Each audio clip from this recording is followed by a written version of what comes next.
Bom, no vídeo de hoje quero falar aqui sobre alguns jogadores que estão livres no mercado no Atlético Paranaense. Não quer dizer que assim, estão livres que vão vir para qualquer clube do Brasil, já podem assinar, vão deixar o Atlético Paranaense, não é isso. As que estão em reta final e sinceramente eu estudaria, viu, essas contratações. Um deles o Cruzeiro já fechando, que é no caso do Zé Ivaldo, que eu vou comentar aqui. Outros dois que um é muito bom e outro eu ficaria com o pé atrás. Mas pelas contratações que o Cruzeiro fez nesse ano, sinceramente eu achei ele até melhor do que muitas reservas que o Cruzeiro trouxe para a função aí de centroavante. Enfim, quero comentar aqui com vocês. Lembrando que os clubes não têm uma ótima relação, muito por conta daquela situação envolvendo o Vitor Roque, né? Até que era uma boa relação com a SAF. Teve empréstimos do Zé Ivaldo, do Jajá, do Pablo Cires, não é uma relação terrível. Só que depois desse episódio do Vitor Roque, né, deixando o Cruzeiro e tudo mais, acaba que as coisas ficaram bem estranhas, né, podemos dizer assim. E, enfim, vamos ver se vai ter alguma melhora nessa situação, mas o Cruzeiro pode sim pegar mais um jogador, podemos dizer assim, do Atlético Paranaense, que eu acho que seria uma ótima opção. Só antes de começarmos, aproveite aqui, ó, para deixar seu like, também se inscrever no nosso canal. Eu me chamo Gustavo, esse aqui é o canal Cruzeiro News e conto aí com a ajuda de vocês para chegarmos nesse objetivo aqui no YouTube de 40 mil inscritos. Então, se você puder deixar seu like, se inscrever, compartilhar, certamente nos ajuda bastante a chegar aqui a essa meta. E sempre quando tiver um vídeo novo, você recebe aí as notificações.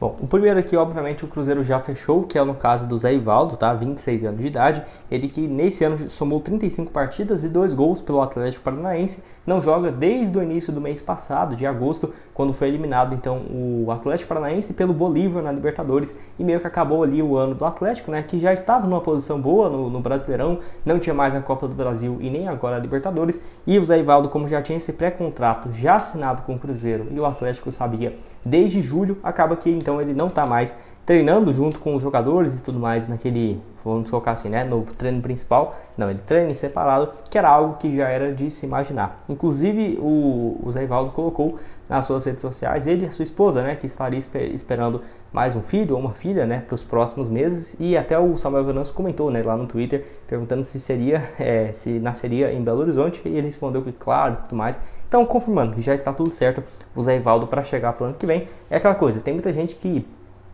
eu fico impressionado, né? Jogadores que saíram do Cruzeiro ano passado na Série B e que olham de fora hoje, aí todo mundo fala, nossa, esse cara era sensacional. Por exemplo, o Rafa Silva, às vezes até o Jajá e tudo mais, o pessoal olha e fala, nossa, esse cara era muito bom, se estivesse de volta ajudaria muito. O Edu, enfim, o William Oliveira às vezes, ou até mesmo o Luvanor. Aí o Zé Ivaldo, que jogou bem a temporada passada inteira e saiu do Cruzeiro por conta desse empréstimo, né, que terminou 33 jogos, 1 gol e 3 assistências, muita gente falando que não seria bom, que seria o Neres 2.0. Eu, sinceramente, eu discordo. Acho que se ele tivesse, e se ano que vem o Cruzeiro começar com uma zaga com Zé Ivaldo e Luciano Castan, dependendo do entrosamento ali, ó, no Campeonato Mineiro, eu testaria, né, no Campeonato Mineiro, e se funcionar, eu nem contrataria ninguém, né, de muito peso para chegar no Campeonato Brasileiro, somente algumas opções do banco, que já teria o Neres, o João Marcelo, que vai até julho do ano que vem no empréstimo, e o próprio Oliveira, tendo algumas das alternativas, né, do Cruzeiro para esse setor de zagueiro.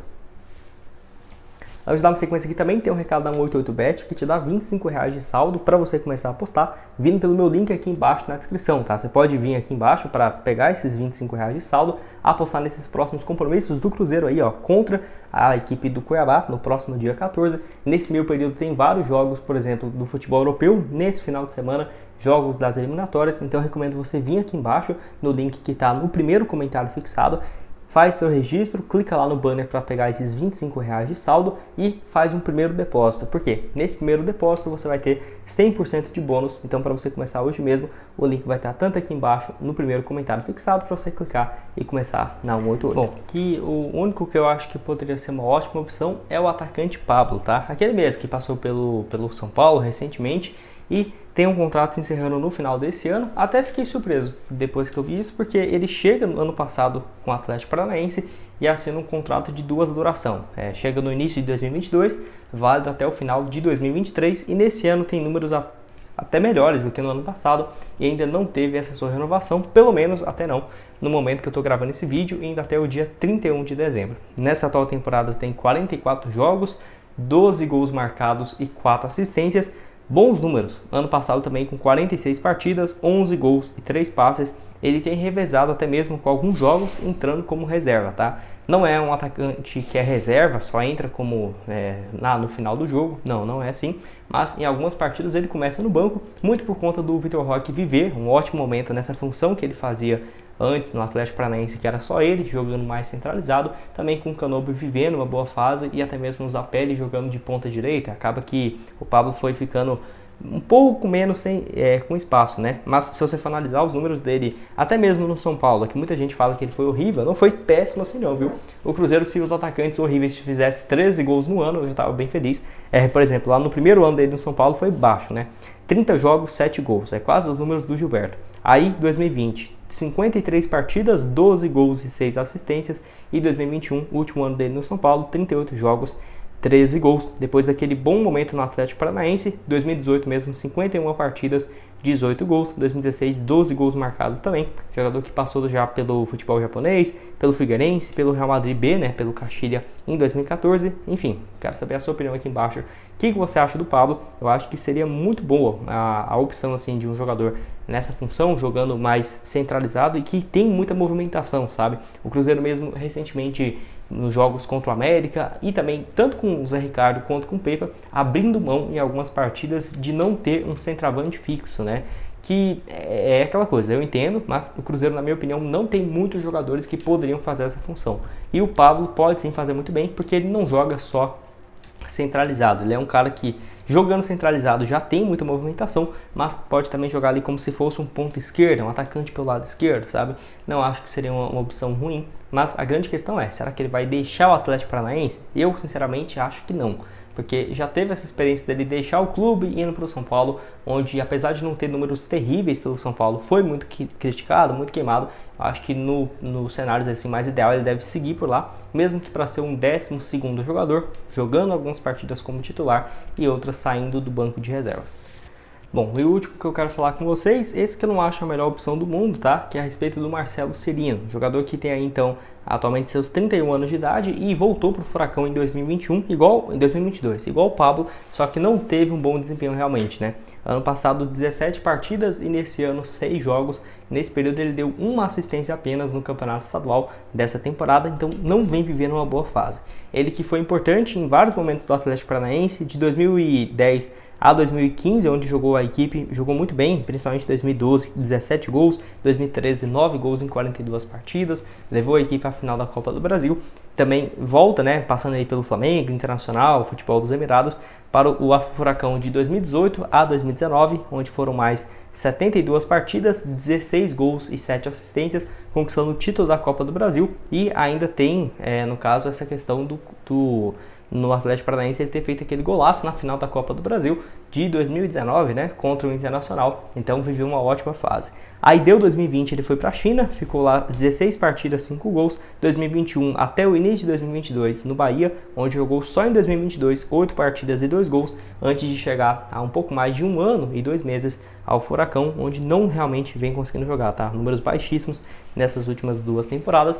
É aquela coisa, o Marcelo Cirino, se você fosse pensar, é um nome, não acho o melhor do mundo, mas pensando que o Cruzeiro trouxe o Davó para ser o atacante reserva e o Henrique Dourado, sinceramente, será que ele seria tão ruim assim, né? O Davó, tudo bem, fez alguns gols na Série B, mas, pô, longe de ser o jogador que eu acho ideal para ser um reserva no Cruzeiro. E o próprio Henrique Dourado, bem mais experiente, né? Pô, não sei se era a melhor opção realmente e nem vinha conseguindo jogar. É aquela coisa, se fosse para pensar numa contratação dessa, eu não pegaria ali um jogador que não vem conseguindo jogar e daria um contrato de 1 ano ganhando 600 mil por mês. Não, até porque no Atlético Paranaense os salários praticados não são tão altos, né? E, por exemplo, se fosse um contrato ali de 3 meses e meio, 4 meses pelo Campeonato Estadual, tendo a possibilidade, se ele atingir metas, renovar até o final do ano, né?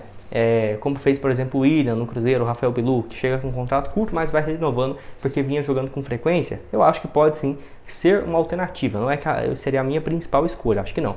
Mas se tiver poucas opções nessa posição de centroavante no mercado, certamente poderia sim ser uma alternativa. Quero saber o que você tem a dizer aqui embaixo, então, nos comentários. Para terminar aqui com vocês, teve um nome que foi especulado, até trouxe aqui, estava lembrando dele, né? O Léo Cittadini, vocês lembram?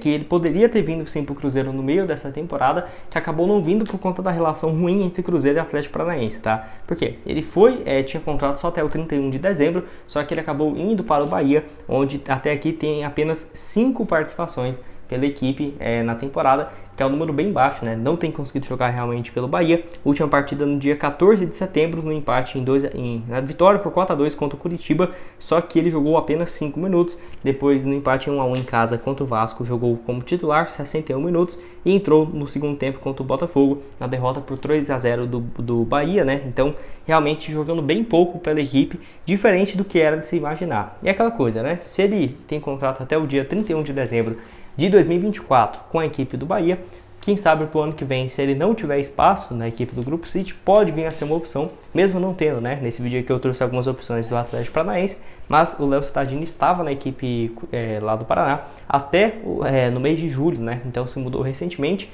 e foi um dos nomes que o Cruzeiro buscou informações para contratá-lo. Sinceramente, se não tivesse essa proposta do Bahia e do Vasco, que tinha interesse nele também, e o Atlético Paranaense tivesse uma relação normal com o Cruzeiro, sem esse conflito de interesse, certamente ele poderia estar jogando hoje, que naquela ocasião o Cruzeiro especulou tanto o Léo Cittadini quanto o Shailon. E mesmo com a chegada do Matheus Pereira, o Cruzeiro tinha interesse na contratação de mais um jogador para essa função de meio campista, né, de um cara ali mais de criação. Quero saber a sua opinião aqui embaixo nos comentários, o que você acha sobre essa chegada, sobre se esses jogadores chegassem para o ano que vem.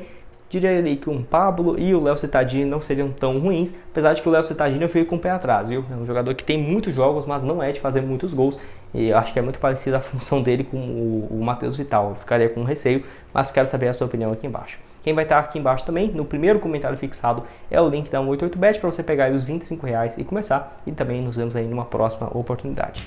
Valeu, galera!